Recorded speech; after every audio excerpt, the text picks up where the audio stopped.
Saúde em Foco, para você saber mais sobre o mundo da medicina. E voltamos com Saúde em Foco aqui na sua TV São Pedro, hoje entrevistando o Dr. Ney Fernando Simonaggio, Dr. Ney que é médico geriatra, falando então dos problemas da saúde, das prevenções e dos cuidados com os idosos. Dr. Ney, quais as principais doenças que acometem os idosos agora neste período de inverno?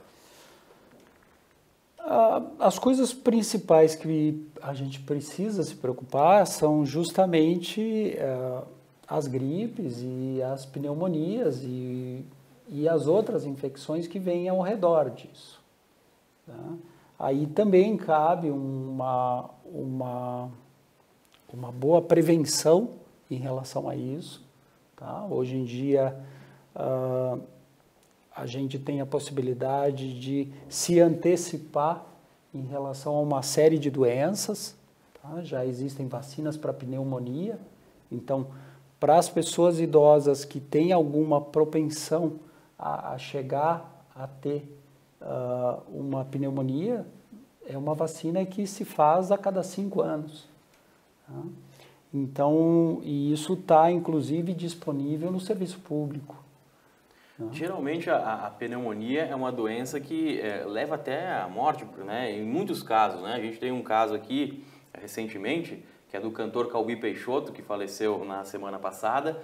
O cantor Calbi Peixoto ficou uma semana internado com pneumonia. E a gente sabe de vários casos que os idosos internam aí, e em uma semana ela pode levar ao falecimento. O que os idosos devem se prevenir para não ter pneumonia? O que eles podem fazer, doutor Ney? Eles podem fazer uma série de coisas. Voltamos para a questão de alimentação, passando por cuidados simples, né? De novo, que a questão cultural nossa acaba embotando. Então, as pessoas de mais idade, especialmente aquelas que têm alguma doença pulmonar prévia, têm que ter alguns determinados cuidados no dia a dia, que é, nos dias frios e nos dias úmidos, evitar essas condições. Sem dúvida, se agasalhar bem, sair de casa um pouco mais tarde, né? Mudar seus hábitos de vida em relação à higiene, fazer a higiene num horário mais adequado, com um ambiente adequado também, né?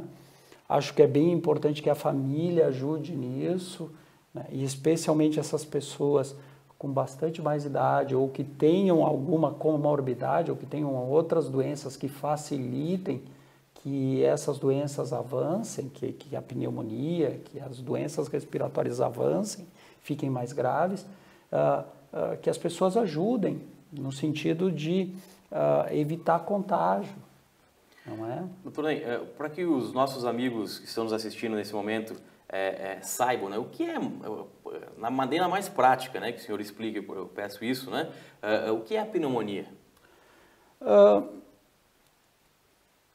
Toda infecção por uma bactéria, ela tem que estar num substrato, em algum lugar que ela possa...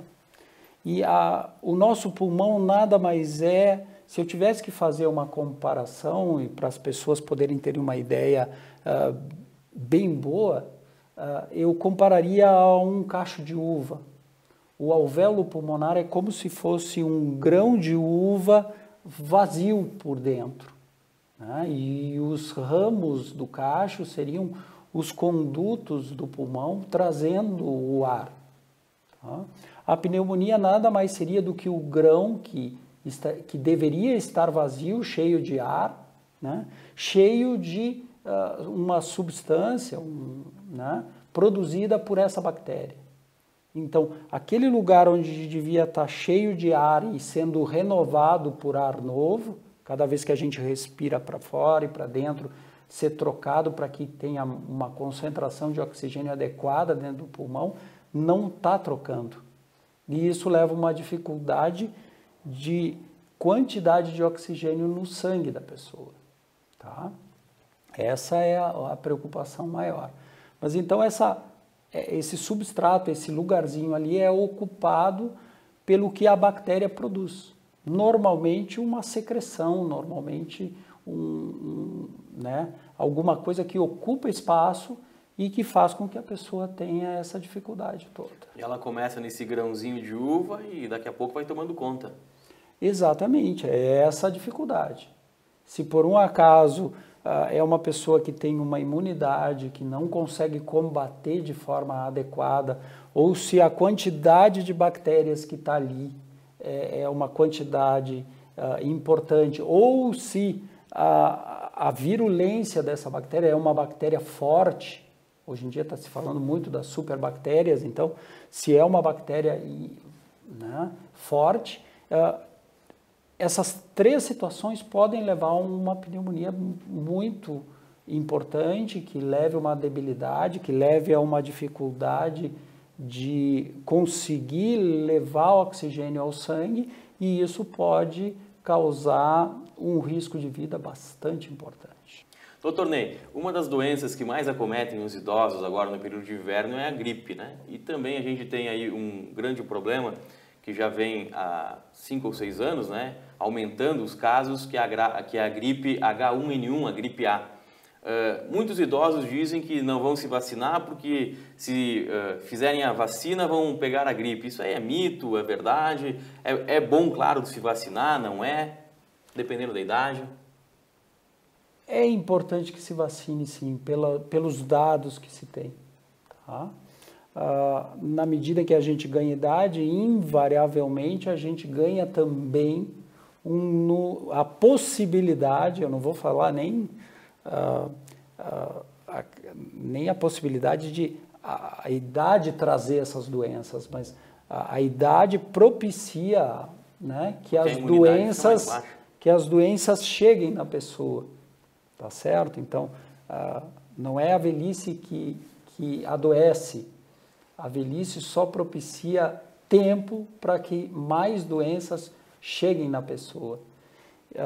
Então, a pessoa de mais idade normalmente tem 2, 3 ou 4 diagnósticos. Invariavelmente ela não tem um só. E aí é que reside o problema, são as tais das comorbidades que podem facilitar com que a gripe, com que a pneumonia ou qualquer complicação dessas duas possam levar a um evento derradeiro, à morte. Então é importante que se faça a vacina. Sem dúvida. Todas as vacinas disponíveis, seria muito interessante que o médico assistente desse idoso fique alerta para propiciar para essas pessoas, né? Temos até novidades, atualmente tem também vacina para herpes zoster, né? Que é uma coisa que é uma doença que talvez não seja tão badalada, mas em compensação pode deixar sequelas dolorosas bem importantes e está ali disponível. Então é importante que pessoas na faixa etária comecem a se alertar de que isso está disponível e isso tem que ser feito. Falei da vacina da pneumonia, é super importante. Em qualquer pessoa de idosa que tiver uma outra comorbidade, é bem importante que a gente faça essa vacina, porque ela vai propiciar que se previna 70%, 80% das pneumonias propriamente ditas. Doutor Ney, agora vamos falar também de outras doenças. Não é porque a pessoa é idosa que tenha bastante doença, mas que nem, como o senhor falou, né, os idosos estão mais propícios a ter doença. Uma dessas doenças é a osteoporose, né? Como é que os idosos podem se prevenir? Existe alguma alimentação, algum medicamento? Sim, desde cedo, tem que começar a pensar nisso desde criança. É bem importante que na idade juvenil, na infância... Só interrompendo o senhor, né, doutor Ney, a osteoporose, que é o desgaste dos ossos, não é isso? A osteoporose trabalha no corpo do osso. Ela enfraquece o osso, ela faz com que o osso seja possível de ser quebradiço. Não se trata da articulação, se trata do corpo do osso. Se trata de fratura. Então, deveríamos, e é importante que comecemos a educar as crianças a fazer uso de produtos lácteos, assim, especialmente as crianças que podem. Para quê? Para aumentar a quantidade de cálcio presente nos ossos. A partir de determinada idade, nós vamos só começar a perder massa óssea. Tá? E aí é bem importante que as pessoas, a partir de determinada idade, tenham um acompanhamento disso, especialmente as mulheres pós a parada da menstruação. Então aí tem algumas coisas por serem feitas.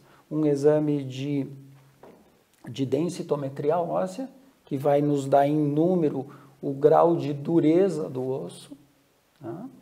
E além disso, trabalhar a questão de ingesta de cálcio, se não puder ser por produtos lácteos, né, que hoje em dia estão sendo colocados bastante como vilões da alimentação, e pelo menos para uma boa parte da população, vamos ter possibilidades outras de conseguir fontes de cálcio, né, em vegetais, em outros alimentos. Além disso, tem a possibilidade de uma reposição de cálcio, que é uma coisa bem simples. Parece medicina, parece comprimidos, parece um remédio alopático, um remédio de cura, mas é só é como se fosse uma nutrição, é como uma reposição. E é um comprimido simples, que se tomaria 1 ou 2 vezes, dependendo dos hábitos da pessoa. E a incidência da osteoporose é maior nos homens ou nas mulheres, ou é igual? O que acontece é que nas mulheres isso vem um pouco mais rápido.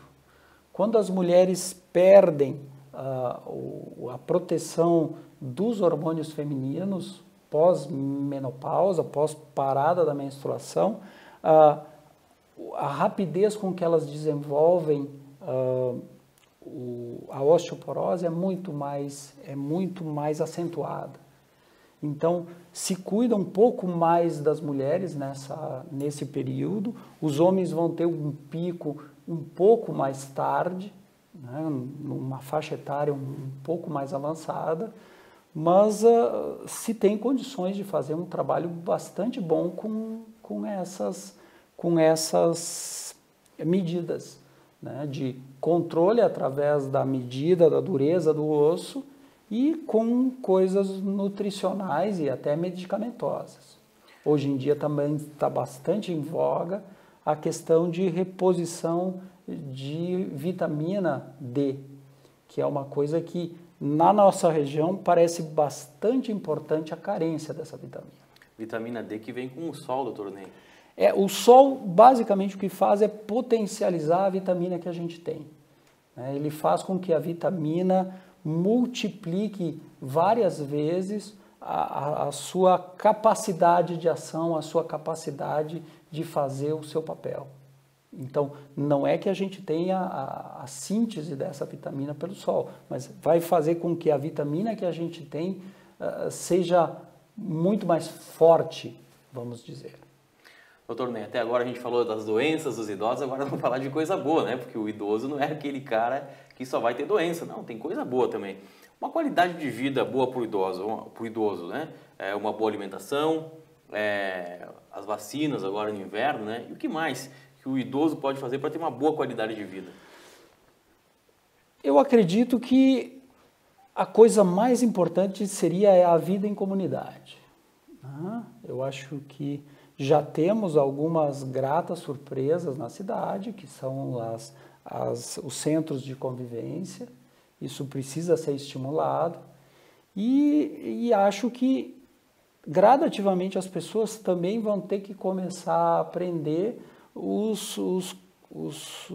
as organizações não governamentais, os clubes de serviço e outras entidades desse tipo, para que as pessoas comecem a trazer serviço nessa época da vida, trazer serviço para o resto da população que necessita.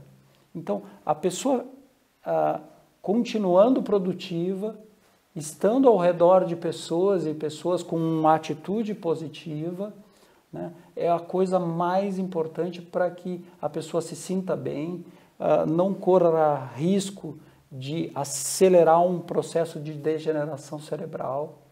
A gente fala muito em doenças tipo depressão, que a quantidade de pessoas com isso é imensa, e depressão, pelo que se sabe, mimetiza, parece e reforça a possibilidade de que uma doença orgânica do cérebro fique muito mais forte, muito mais rápida na sua evolução.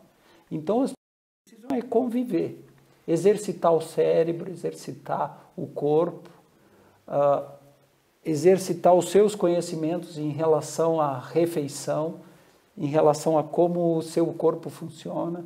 Porque essa convivência em comunidade, né, torna o idoso mais útil, ele se sente mais valorizado, né, e até esquece dos problemas, se porventura tiver algum problema de saúde, né, até por exemplo, uma osteoporose, né, que está incomodando na convivência ali, por alguns momentos, pelo menos, ele esquece, né? Sem dúvida, tem coisas lindas. A gente está vendo oportunidades de escolas de informática para idosos. Eles estão se inserindo de maneira muito importante, né, na cibernética, na vida virtual. E isso tem que ser estimulado para que os idosos compartilhem dessa parte, que façam parte disso.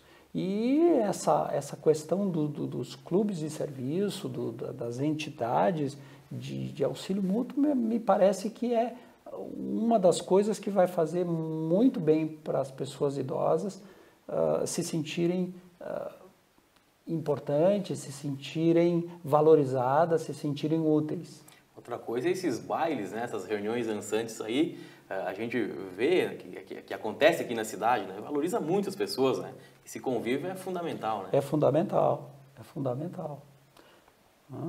E isso é geral, né? Você tem viagens de terceira idade, tem grupos, né? A questão econômica desse nicho de mercado para todo o mercado, por exemplo, de turismo é fantástico. Quem aposta nisso faz com que a economia dessa região turística, né, se desenvolva ainda mais. Se você pegar talvez o percentual de idosos que faz turismo aqui na nossa região, na região de Gramado, deve ser um percentual bastante significativo e que, né, contribui de maneira bem importante com o percentual de lotação dos hotéis das regiões.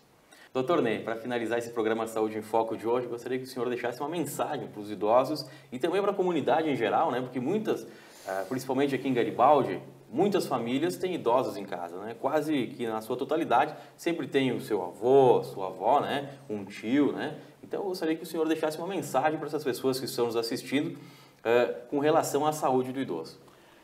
A grande mensagem é isso, é trazer o idoso para a participação na família, para esse convívio intergeracional e fazer e lutar para que essas pessoas também se insiram na comunidade.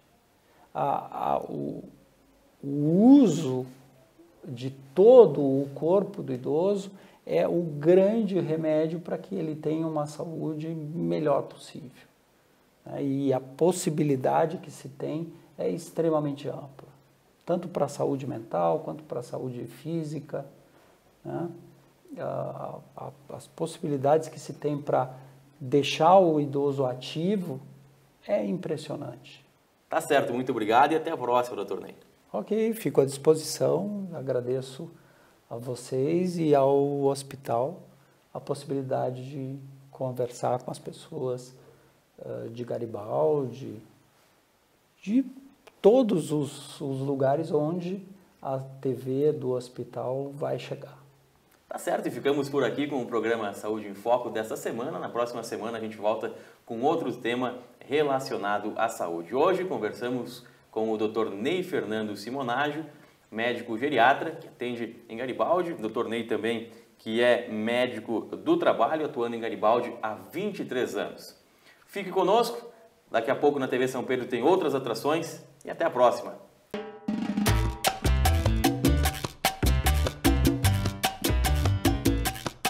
Saúde em Foco, para você saber mais sobre o mundo da medicina.